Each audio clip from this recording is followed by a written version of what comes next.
Here on my bench we have a solid body electric guitar with a floating type tremolo bridge, and I'm going to show you a way to remove the strings safely without hurting the guitar and yourself, and how to replace them as well. First thing you're going to do, you're going to need some tools.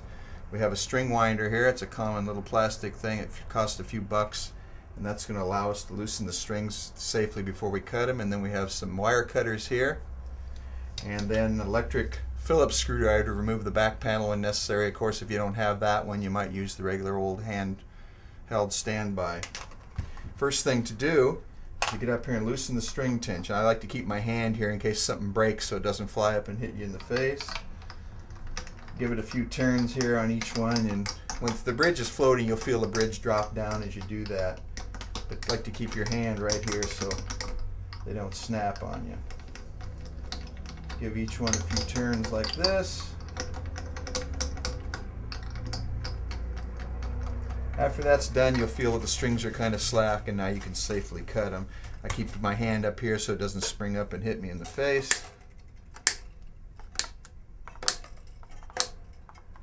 And once that's done, you can reach up here and pull them off the tuners. Put those aside. Then you flip the guitar over.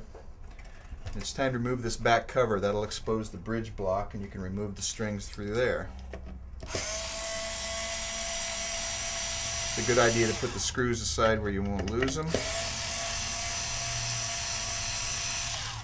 Okay, once that's done, this plastic cover comes off, and you'll see the back of the bridge block. And then you can take the strings from the front and push them through and pull each one out the back.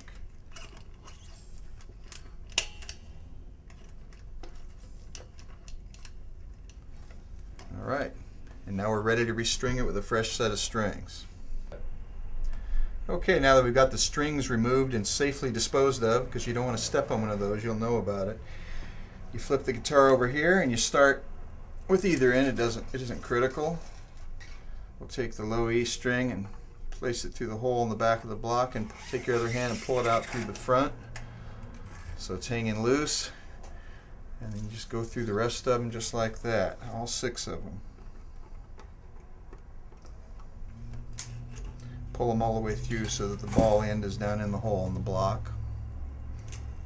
Okay, once they're all in, you can grab them from the front in kind of a group like that and lay the guitar back down on its back and get ready for the next step. Okay, next thing we want to do, now that we've got the strings run up through the block and out through the bridge, we're going to take them individually and bring them down towards the headstock. So you stretch it lightly here, and what I like to do, a good rule of thumb here, is to run it to the second tuner past the one you're going to run into. So right now we got the low E string, and that's the first one here. So I'm running it down to about the D string, and right there I put a nice right angle bend in it. These particular tuners have a feature which is called a safety string post, and there's a little hole down in the gap there, and so when you take the bend there and you clip it off about so, about 3/8 of an inch or so, 1/4 to 3/8, and push that down in the hole. And then you take and hold with your right hand here, take your left hand, use the string winder, and wind that guy up. Now as you're winding the string, it's a good idea to make sure it's going down towards the headstock, so each one overlaps under. So it gives you downward tension from the back of the nut.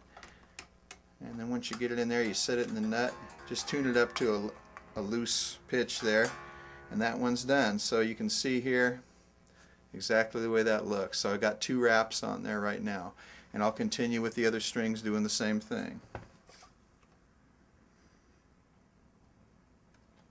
Down in the hole again. And on this type of guitar we have a thing called a string retainer, and that holds the string down, gives you a better deflection off the back of the nut, and that would be this little piece right here. So you hook the string under there before you go to the tuner. Again, I'm holding it down in place so that it wraps below the wraps and down towards the headstock.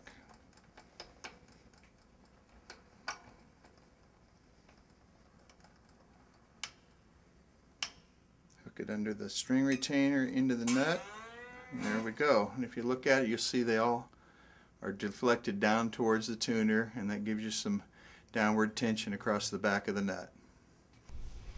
Okay, now that we've got the strings on and wound up around the post, the next thing to do is to get the guitar in relative tune.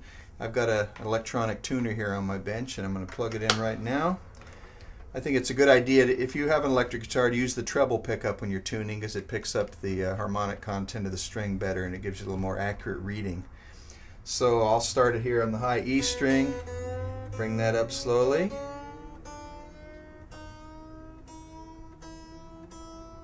There we go, that's pretty close. On a floating bridge it's going to vary as you go across. You may have to tune it several times.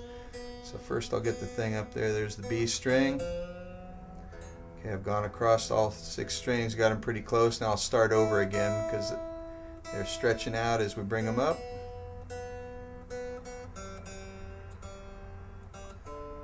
You may have to do this 2 or 3 times on this type of guitar. On a fixed bridge it's not as critical. They kind of lock in there better. Okay, we've got the thing in tune. Now, I can't stress this enough.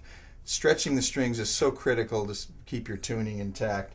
And each string should be stretched a little time. Grab it here in the middle and bounce it. Not enough to break it, but just enough to pull it in place. You'll see it went a little flat, so I'll bring it back up. And I'll continue to do that on each string until I can't pull it out of tune anymore by doing this. And this is very, very important. Most people have tuning problems, that's it, because they didn't stretch the strings and they're continuing to settle in both at the block and also up here at the tuner. Okay, it's a little closer. Each time you do it, it's going to get closer and closer. Okay, that one's pretty good. I'm going to go to, whoops, pulled it right through the block. That's not a good thing. Get that back in tune. That's another thing you can watch out for. Sometimes the ball end won't be seated in the block and it might slip in place when you stretch it. So that's a good thing to find out now rather than when you're on stage in the middle of a solo. Okay, let's bring that B up again. Okay, now it's intact. I'm kind of glad that happened. Okay, stretch it a little more. You can see I'm just kind of grabbing it and bouncing it up and down, and that seats it. Okay, now we'll go back through it again and kind of fine tune it, and then we'll check it and see how it looks.